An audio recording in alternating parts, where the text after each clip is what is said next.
With me now from Washington is Washington Post reporter David Fahrenthold. David, when you listen to those speeches back to back, they are particularly powerful. But let's start with Michelle Obama. She lit up the internet yesterday. Her phrase, "When they go low, we go high," has actually been coined by the Clinton campaign, and she's sort of earning the name closer, I think, for this election. What do you make of her performance?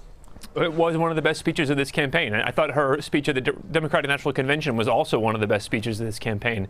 She's been a very able campaigner for Hillary Clinton, and I think her message that she had yesterday was a pretty powerful response to what Trump is doing now. You know what I thought was interesting about her speech is the passion and emotion in it. And initially, I thought, boy, if Hillary Clinton could do something like that, she would probably really be able to move some of the people who are undecided. But then I also thought, Hillary Clinton can't do this. She can't show the kind of emotion that the First Lady was able to show in this speech, being the first female candidate. I think just being the candidate, she sort of needs to show more of a sort of an above-it-all attitude. She needs not to sort of get down in the gutter and fight with Donald Trump. I mean, it's good for her that there's somebody else who's willing to go down and sort of take on the emotional content and the emotional weight of Trump's words. But for Hillary Clinton, I do think it's a better strategy for her to sort of be above it all and to try to present a case for herself instead of just focusing all the time on Trump. Right. So the First Lady was talking about the video from Access Hollywood. You broke that story last week, the 2005 video in which you can hear Trump admitting to sexually assaulting women. He has definitely denied the recent allegations, and during the debate he denied actually sexually assaulting women as well. He said no, he never did anything like that. But I'm wondering now, with the video out, do the denials even make a difference? Is the damage done? I don't think that this episode is over yet. The Washington Post just in the last few minutes published a story about another woman who's come forward to say that Trump groped her basically in the way that he described on that bus. So I think you're going to see more and more women coming forward and saying that this happened to them. If so, I think the damage is not completely done. It may be worse for Trump. Meanwhile, though, it seems like at least his base of supporters are unfazed.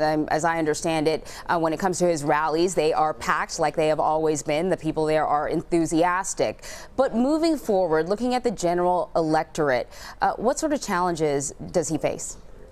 Well, he's got to expand his base. I mean, you talked about his base who are enthusiastic for him, but there's not enough of them to win a general election. And so he needed to reach out to college-educated whites, college-educated women, to communities of color, all those groups that are now pretty strongly against him. And if he's going to turn his campaign into sort of a one big conspiracy theory in the next few weeks, and to talk about how all these different shadowy groups are trying to, get him out of the nomination or trying to defeat him, I don't really think that's the way to appeal to these broader, more moderate groups. Right.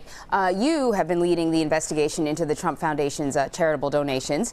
Now the New York Attorney General has given the foundation until Monday to file overdue documents with the state. What can you tell us about this?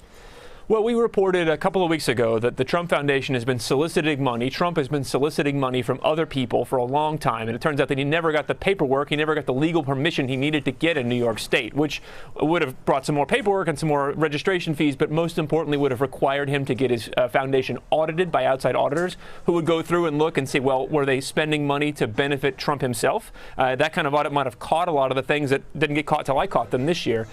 So on Monday, Trump is supposed to submit the audits that he hasn't done yet. We'll see whether he actually complies. That could be a big paperwork burden, and if he doesn't, it could be a big, so it could be penalties for his foundation. Well, I know you'll be watching. David Fahrenthold, thank you very much. Thank you.